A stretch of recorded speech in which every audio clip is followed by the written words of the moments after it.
જય સ્વામિનારાયણ. વિદ્યાર્થી મિત્રો, આજે આપણે રચનાના પ્રકરણમાંથી બીજી એક જે રચના આપણે દોરવાની છે, અહીંયા મેં લખ્યું છે કે પાયો 6 સેન્ટીમીટર અને કર્ણ તથા બીજી બાજુનો સરવાળો 9 સેમી આપ્યો હોય તેવા કાટકોણ ત્રિકોણની રચના કરો. તો સૌથી પહેલાં આપણે પાયાની રચના કરશું. આ રીતે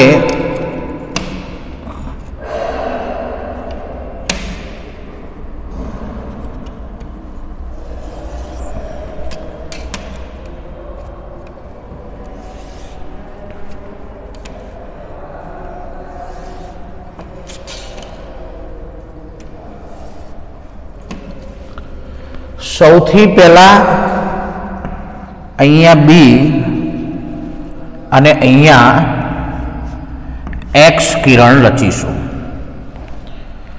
કિરણ બી એક્સ દોરો, તો મેં કિરણ બી એક્સ દોરી દીધું. હવે 6 સેન્ટીમીટરનો લંબાઈનો રેખાખંડ દોરવા માટે 2, 3, 4, 5 અને 6 બી ને કેન્દ્ર તરીકે લઈ આ રીતે ચાપ મારો. બી એક્સ ને જ્યાં છેદે ત્યાં સી નામ આપો. આ રીતે રચનાના પહેલા મુદ્દા અનુસાર આપણે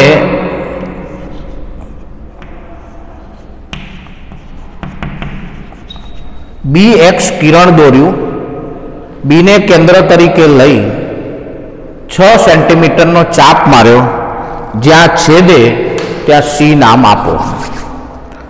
હવે રચનાના મુદ્દા 2 મુજબ આપણે કિરણ બી વાય એવું રચવાનું કે જેથી સી બી વાય 90 અંશનો થાય. તો અહીંયા આપણે 90 અંશનો ખૂણો રચવા માટે આપણે આ રીતે આમ ચાપ મારશું. આ રીતે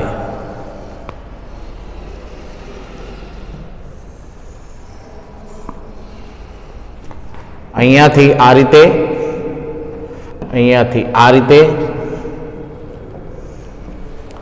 આ બંનેને ભેગું કરીએ તો આ રીતે ચાપ તમે જોઈ શકો છો. અહીંયાથી આમ દોરેલું છે. પહેલો ચાપ અહીંયા મારેલો છે, બીજો ચાપ અહીંયા માર્યો છે, અહીંયાથી આ રીતે આમ. હવે આપણે બી વાય કિરણ દોરશું આ રીતે.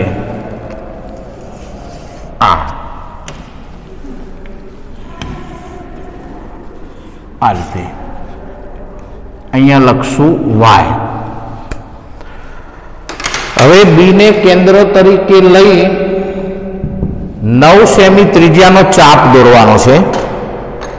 આપણે 9 સેમી 1, 2, 3, 4, 5, 6, 7, 8 ને 9 આ રીતે આમ લઈ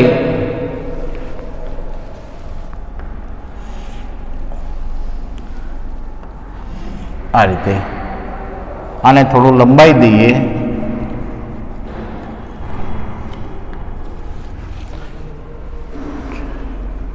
ચલો ફરીથી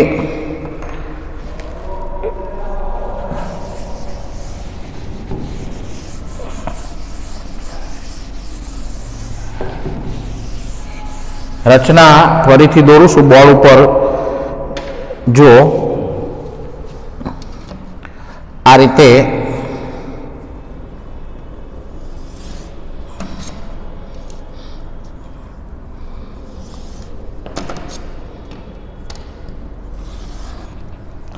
સૌથી પહેલા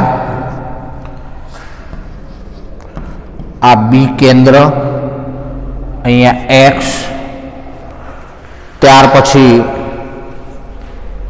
3, 4, 5 ને 6 અહીંયાથી આમ ચાપ મારવાનો, જ્યાં છેદે ત્યાં સી નામ આપવાનું, ત્યાર પછી અહીંયા લખવાનું 6 સેન્ટીમીટર. હવે બી આગળ 90 અંશનો ખૂણો રચવા માટે આપણે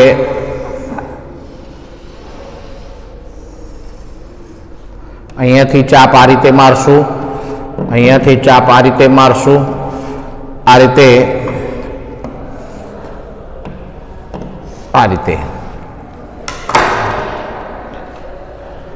અહીંયાથી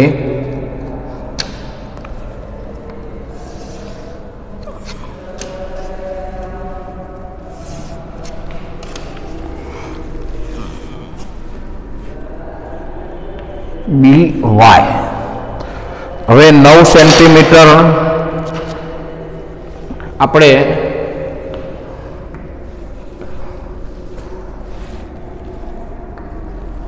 આમ ચાપ મારીએ, જ્યાં છેદે ત્યાં એમ નામ આપો. આ લખવાનું 9 સેન્ટીમીટર. બી વાય કિરણને જ્યાં છેદે ત્યાં એમ નામ આપી દીધું. હવે આપણે રેખાખંડ સીએમ દોરવાનો છે. તો આ રીતે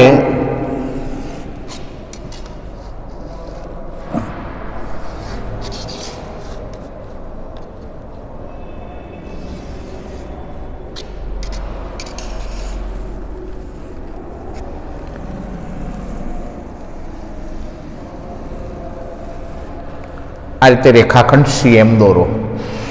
હવે રચનાના આગળના મુદ્દા મુજબ સીએમ નો લંબ દ્વિભાજક દોરવાનો છે. તો અહીંયાથી આ રીતે ચાપ મારો, અહીંયાથી ચાપ આ રીતે મારો, અને આ બંનેને આમ માપી એક ચાપ આ રીતે, અહીંયાથી આમ ફરી મૂકી, આમ ચાપ મારો, અહીંયા છેદે છે. તો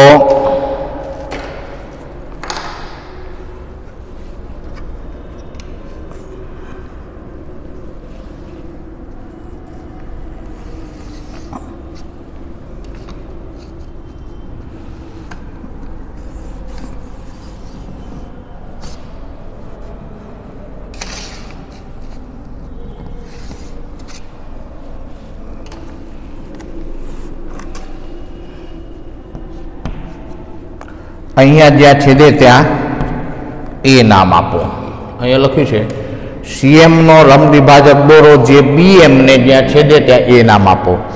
અને ત્યાર પછી આ રીતે એસી ને જોડી દઈએ તો આપણને ત્રિકોણ એબીસી મળે છે. આ રીતે આપણે આ રચના દોરી શકીએ. ફરીથી વિદ્યાર્થી મિત્રો તમને આ રચના સમજાવું. જુઓ, ફરીથી આ રચના કેવી રીતે દોરાય, તો રચનાનો પહેલો મુદ્દો આપણે લઈએ કે સૌ પ્રથમ બી એક્સ કિરણ દોરો. મેં બી એક્સ કિરણ દોરેલું છે, તેના ઉપર 6 સેન્ટીમીટર લંબાઈનો ચાપ મારવાનો. આ રીતે જ્યાં છેદે ત્યાં સી નામ આપો. રચનાના મુદ્દા 1 મુજબ આ રીતે આ રચના દોરવાની.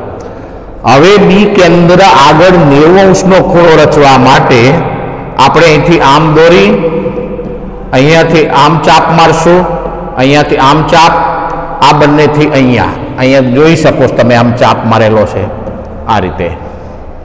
ત્યાર પછી બી વાય કિરણ દોરી દીધું. હવે બી ને કેન્દ્ર તરીકે લઈ 9 સેન્ટીમીટરનો ચાપ માર્યો, જ્યાં છેદે ત્યાં મેં એમ નામ આપ્યું. અને પછી એમ અને સી રેખાખંડ દોરી દીધો. હવે સીએમ રેખાખંડનો લંબ દ્વિભાજક મેં અહીંયા આ રીતે દોર્યો કે અહીંયાથી આટલું માપ અહીંયા લીધું, અહીંયાથી આ રીતે લીધું, પછી અહીંયાથી આમ લઈ અને આમ ચાપ માર્યા બંને બાજુએ, તો આ જે થયું એ લંબ દ્વિભાજક CM નો થશે, જે BM ને જ્યાં છેદે ત્યાં એ નામ આપી દીધું. આ એ નામ અહીંયા સમજી લો. ત્યાર પછી AC રેખાખંડ દોરી દીધો.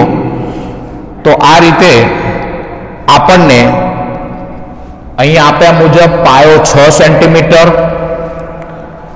B આગળનો ખૂણો 90 અને આપણને અહીં આપ્યું છે કર્ણ તથા બીજી બે બાજુનો સરવાળો આપ્યો હોય તો આ રીતે કાટકોણ ત્રિકોણની રચના કરી શકાય. તો વિદ્યાર્થી મિત્રો, પેલી અગાઉની જે રચના દોરી એ જ રીતે આપણે આ પ્રમાણે રચના દોરી શકાય. એના અહીંયા મેં મુદ્દા પણ લખેલા છે. તો આ રચના પણ અગત્યની છે, તો આની પણ તમે પ્રેક્ટિસ કરશો. જ્યારે પણ રચના દોરો ત્યારે રચનાના મુદ્દાનો પહેલાં અભ્યાસ કરવાનો અને કયા પ્રમાણે ચાપ મારવાનો, એટલે આપણને આપોઆપ એ રચના દોરતા આવડી જશે. તો આજે આપણે આ પ્રકરણની અંદર આ એક રચના દોરી જે તમને ખ્યાલ આવી ગયો હશે. હવે અગાઉના તાસની અંદર આપણે નવા પ્રકરણની શરૂઆત કરશું અને એ પ્રકરણ પૂરું થતાં પછી આપણે દરેક પ્રકરણના પુનરાવર્તનના દાખલા અને પેપરો સમજાવીશું, બોર્ડ પર ગણાવીશું. તો આજે આ તાસ અહીંયા પૂરો થાય છે. દરેકને જય સ્વામિનારાયણ.